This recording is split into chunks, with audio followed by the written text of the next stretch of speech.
ये जो सामने आप लोग देख रहे हैं ये एयर कूल्ड चिलर है। ये यॉर्क का चिलर है, किसी भी कंपनी का हो सकता है। इसके अंदर रेसिप्रोकेटिंग कंप्रेसर है।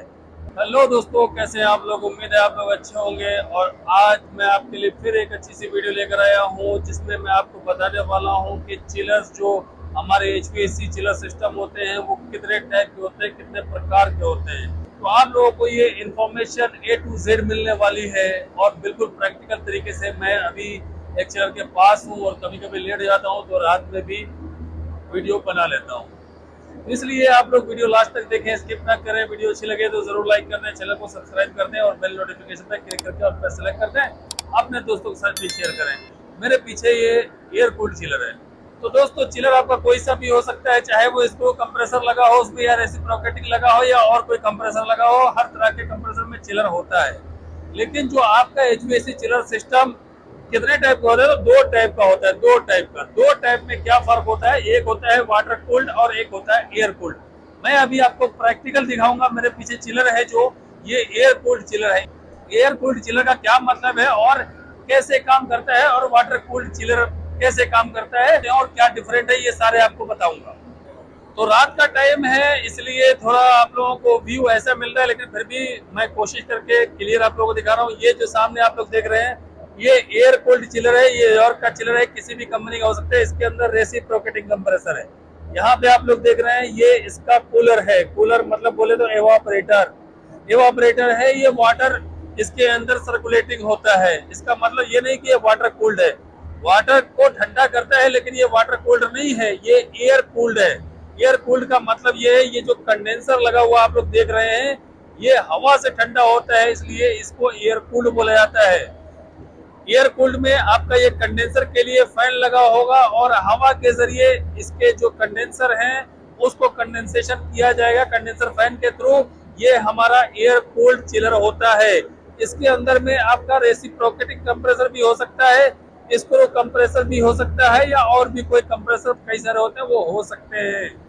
और गैस भी आपका कोई भी हो सकता है, रेफ्रिजरेंट जिसको बोलते हैं R134 या R22 या आपका अमोनिया या कोई सा भी गैस हो सकता है। तो अभी आप लोगों को बताऊं कि वाटर कूल्ड क्या होता है। तो वाटर कूल्ड मान लीजिए मैं अभी उस साइड पे नहीं हूँ, इसलिए आप लोगों को यही से बताता हूँ कि वाटर कूल्ड किस तरीके से आप लोग देखेंगे। तो वाटर कूल्ड में क्या होता है, ये जो हमारा चिलर है, फॉर एग्जांपल के लिए बता रहा हूँ, ये हमारा जो नीचे जो इसका शेल एंड ट्यूब टाइप जो कूलर है, इसका इवेपोरेटर है, ये सेम रहेगा। और कंप्रेसर का अगर फाउंडेशन सेम है तो सेम रहेगा, नहीं तो कई बार इवेपोरेटर के ऊपर कंप्रेसर होता है। लेकिन इसके अंदर ये कंडेंसर नहीं होगा। कंडेंसर की जगह पे क्या होगा, ये same shell and tube type जो हमारा इवेपोरेटर है, यहाँ की जगह पे ट्यूब एंड शेल टाइप हमारा कंडेंसर होगा। तो कंडेंसर को वाटर कूल्ड, तो ये वाटर कूल्ड कंडेंसर इसके अंदर होगा। और इसके लिए एडिशनल एक रूफटॉप पे उधर लगा देंगे जी कूलिंग टावर। तो कूलिंग टावर क्या करेगा, और इसके लिए पंप भी लगाया जाएगा। जो हमारा वाटर सर्कुलेटिंग पंप जो हमारे चिल्ड वाटर के लिए चलता है वो अलग है, और कंडेंसर लाइन के लिए चलता है वो अलग होगा। तो वो पंप लगाया जाएगा। और एग्जांपल समझ लेते हैं, ये जो कूलिंग टावर एग्जांपल के लिए अगर ऊपर लगा हुआ है और यहाँ पे हमारा कंडेंसर सेम पोजीशन में लगा हुआ है, इवेपोरेटर के बाजू में या ऊपर कहीं भी हो सकता है, मैं अभी वो इमेज भी आप लोगों के लिए डाल दूंगा। तो उसमें क्या होगा कि कंडेंसेशन जब होता है तो पानी क्या होता है, वाटर सर्कुलेटिंग कंडेंसर के लिए भी होता है, और वो पानी कूलिंग टावर से आता है और पंप के थ्रू कंडेंसर में जाके और फिर दोबारा कूलिंग टावर के अंदर चला जाता है। तो कूलिंग टावर के अंदर जब जाता है तो वहां से फिर वो नेचुरल ड्राफ्ट भी हो सकता है, फोर्स ड्राफ्ट भी हो सकता है। वो भी आप लोगों को बता देता हूँ कि कूलिंग टावर भी नेचुरल ड्राफ्ट भी होता है, फोर्स ड्राफ्ट भी होता है।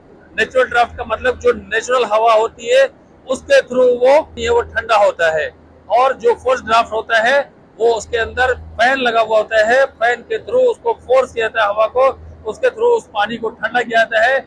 बाद में वो वापस इस कंडेंसर में फिर दोबारा आता है, और इस तरीके से कंडेंसेशन हमारे सिस्टम का होता है, और हमारा वाटर कूल्ड चिलर वो कहलाता है। तो आप लोगों को समझ में आया होगा कि वाटर कूल्ड चिलर और एयर कूल्ड चिलर में क्या फर्क है और हम लोग कैसे फाइंड आउट करेंगे।